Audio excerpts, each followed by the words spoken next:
Right, here I will continue on the modeling in engineering. Basically, when we need to do modeling, when, for example, we need to start something that need analysis, when the experimental is very expensive, so we need to model it first. So modeling is very powerful tool because it provides great insight and simplicity at the expenses and some accuracy.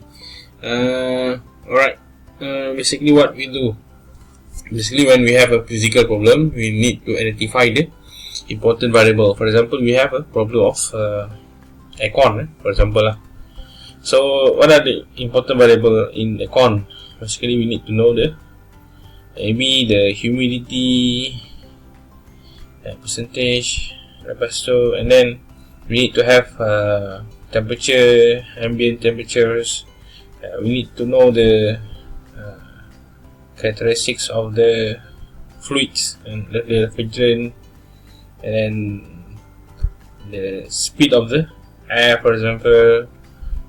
Everything lah, we need to identify the important variable that before we analyze it. Okay, and then we make reasonable assumptions and approximation. For example, we only assume that this is by natural force, without a fan is not moving. So, or we assume that the heat is being transferred constantly and there's no kind of up and down of heat transfer. Okay, that one we assume lah. Apply relevant physical laws. This one we know whether it's been conducted, convection or radiation. So we need to apply the physical law that we have lah. Then with the differential equations, we apply applicable solution techniques and apply boundary initial conditions, and we got the solution of the problem. Okay, this is basically the model of mathematical model of physical problems. Okay. Energy can be exist in numerous forms such as thermal, mechanical, kinetic, potential, electrical, magnetic, chemical, nuclear.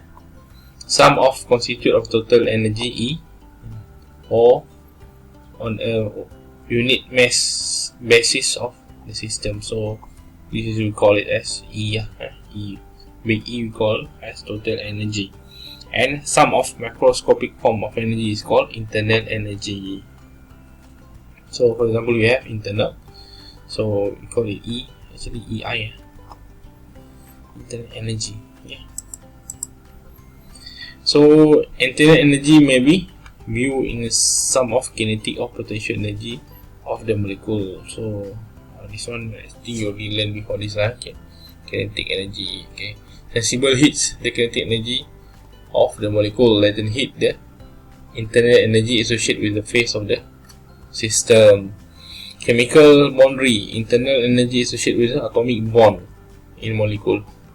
Nuclear energy, internal energy associated with the bond within the nucleus of one atom itself. So this is all of it lah. Okay, this is some question. Maybe you need to answer it. What is thermal energy? What is the difference between thermal energy and heat?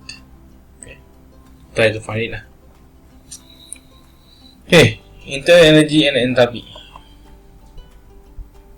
So in analysis of system that involve fluids flow, we frequently encounter the combination of property like U and PV. So the combination of that is defined as enthalpy, which is H is equal to U plus PV. PV is in terms of flow energy. For the fluid is called flow work. Okay. This is flowing fluids, so we call it, this is the energy is H. And then this is stationary fluid, so the energy is U. Internal energy U represent the macroscopic energy of non-flowing, where enthalpy H is represent the macroscopic energy of the flowing fluid. So fluid, air is also fluid, so that's why we have the enthalpy for moving air. Okay. Later on we learn in convection lah. We have H actually. This is the basic of it lah. Okay. And then specific heats. Specific heat is energy required to raise the temperature of one unit mass of a substance by 1 degree. There's two kinds of specific heat, which is specific heat at constant volumes, we call it CV, or specific heat at constant pressure, we call it CP. The specific heat of a substance in general depends on two independent properties such as temperature and pressure. At low pressure, all gases approach ideal gas behavior, and therefore their specific heat depends on the temperature only. Okay, this is the basic of the specific heat lah. When it is very low pressure, so whatever we have specific heat, either it's at constant pressure or constant volumes, it actually depend on the temperature lah. Okay. So for real gas, Cp is equal to Cp plus R. R is ideal gas constant. Specific heat is energy required to raise. Okay, this is the definition of it. For example, we have this one is 1 kg and increased by 1 degree Celsius. Then specific heat is equal to 5, because it's 5 kilojoule per kilogram Kelvin. Is the energy required to increase the mass 1 kg mass up to 1 degree Celsius. For example, we have a block, 1 kg block, then we need to, the temperature now is 35, so it need to increase up to 36. So the specific heat required is 5 kg. This is for the substance, depends on the material actually. The specific heat of a substance changes with temperatures. Okay. Although it's they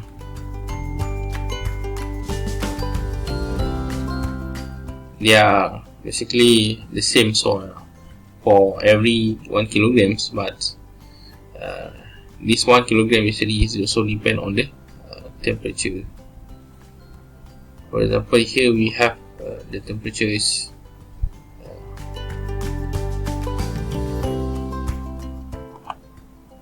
the temperature is 300 Kelvin. We need to increase 301, which is 1 degree Kelvin. So the energy required is 0.7. But if the temperature is already raised up to 1000, to increase only 1 Kelvin, so it need more energy, because it's already at high temperature. Okay, energy transfer. Energy can be transferred from to or from a given mass by two mechanisms, which is heat transfer. This is normal way from high temperature to low temperature. But if you need to transfer from low temperature to a high temperature, you need something that we call it work. When we need to transfer heat from cold to hot, if you know, okay. The answer is when we need to cool down the room. Okay, then we need something to be done, work to be done. Okay, heat transfer rate. This is the amount of heat transfer per unit time. When we have rate, it always involves time. So heat transfer is heat transfer per unit time. Heat flux. Heat flux is the rate of heat transfer per unit area, normal to the direction of heat transfer. This one is, we call it heat flux. Okay. For example, we have this is the plate, and the normal temperature, the normal directions, and the normal. Let's draw this one. Okay. We have this one is normal to it. Okay. So this is heat flux actually. Here we call it Q. Okay. Q, small q. small q is equal to big Q over A. Heat flux. This is rate. When we have dot over here, dot over there, we mean rate. Okay. Heat flux is equal to Q big over A. Then we have power. Power is work done per unit times. Work done. Power is equal to W over time.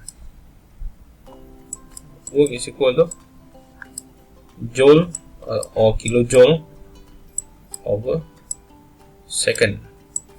So one is equal to watt. Okay.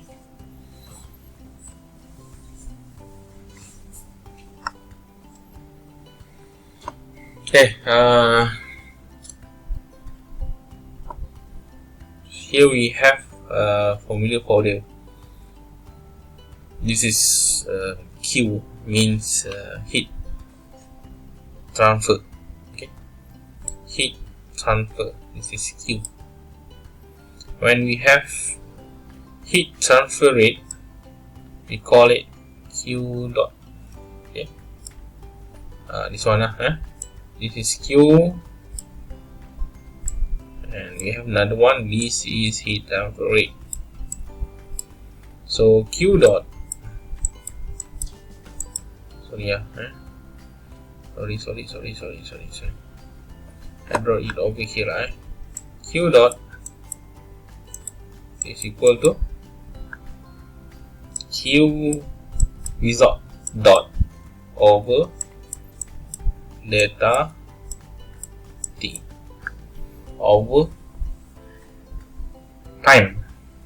This is Q dot. So this is heat flux. Or here we have the formula of heat flux.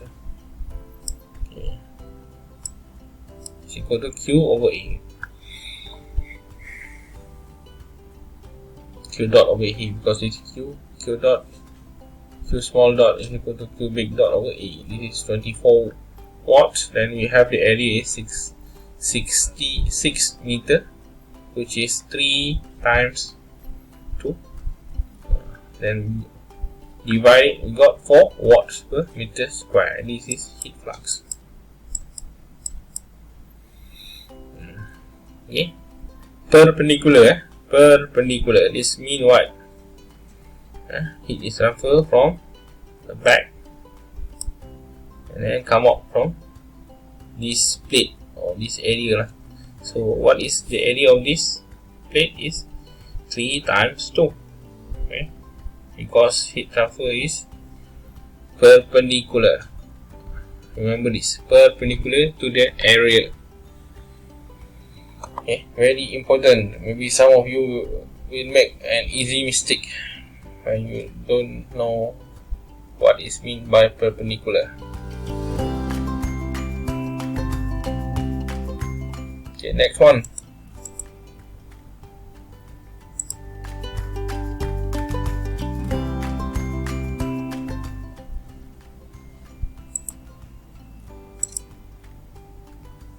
Heat transfer mechanism. Okay. As we said before, heat transfer is always from the high temperature medium to a lower temperature medium. Heat stop when the two medium reach the same temperature. When the temperature reach, for example, you have to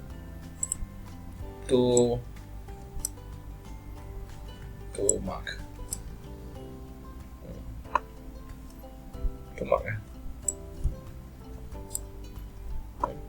mark. This is 37. This is 30. So when we make these marks close to each other, okay, it's 37 degree. This is 30 degree. So what happened? Heat is being transferred from high temperature to the lower temperature. Heat is being transferred from high temperature to lower temperature. This is 37. Not 57, 37. This one, 37. So heat being transferred until when? Until it become this one 30, this is also 30. Then there will no more heat transfer process. Okay, the first one we have here is can be transferred into 3 basic mode. The first one is conduction. Second one is convection.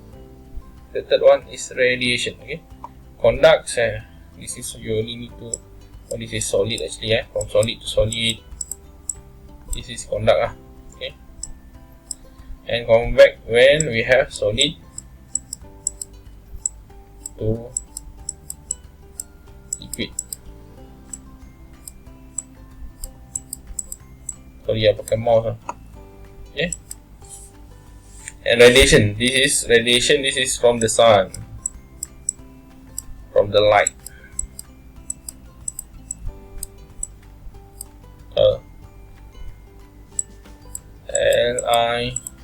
LIGHT.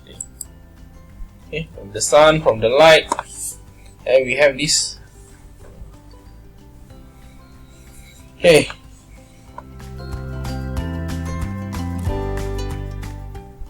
And from the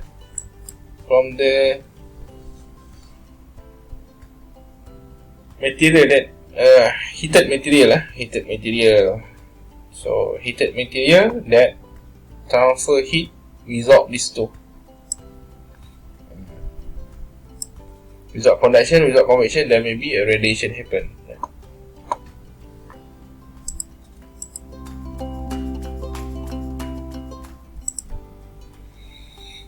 So, conduction. The ND is being transferred from one more energetic particle of substance to adjacent less energy one as a result of interaction between the particle. Okay. Why this one involve particle actually? Particle. Why is it particle? Particle actually is because of the high temperature. When we have a very high temperature, what happens? This is particle is have a high energetic.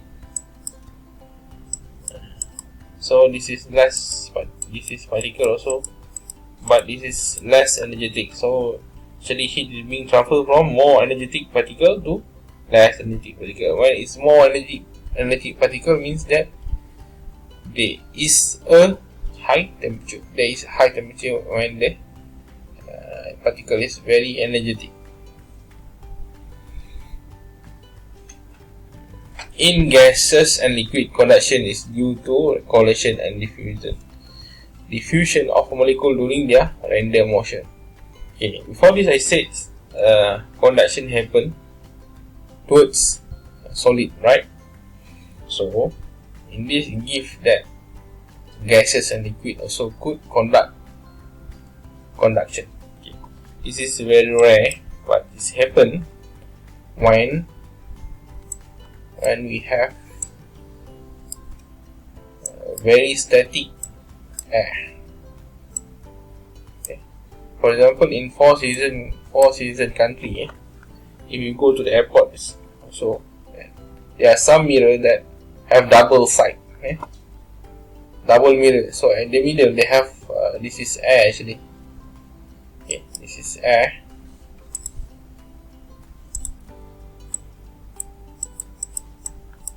And this is glass, and this is also glass. Okay, glass, air, glass. So this air is static air, doesn't move at all. Why put air? Because air is very good insulator. Okay? It will not transfer heat easily like a solid. So at this time we count it as it is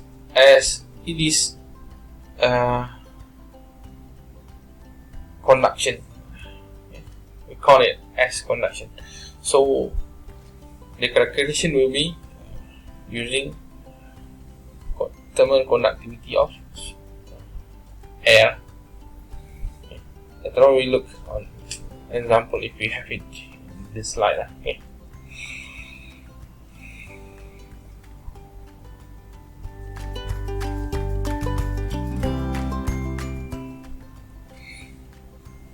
In solids, it is due to combination of vibrations of the module in lattice and energy transferred by free electron. Okay, this is theory of it. The vibration because of what? Because of there is free electron that move, and the electron is moved, and then energy of the particle will be high. The rate of heat conduction through a plane layer is proportional to the temperature difference between the layer and the heat transfer area. It is inversely proportional to the thickness of the layer. Okay, basically this is understood by this formula This is heat transfer conduction. This is Q is equal to A times T, which is different T over thickness X. Okay, so mean heat transfer rate Q is proportional to A. Q is also proportional to temperature difference. Q is inversely proportional to the thickness. This is understood by this formula. Okay, Q conduction is equal to Ka T1 minus T2 over delta X. X ni thickness. So can rewrite as minus Ka dt over dx, or delta T over delta X. Okay, this is Q conduction.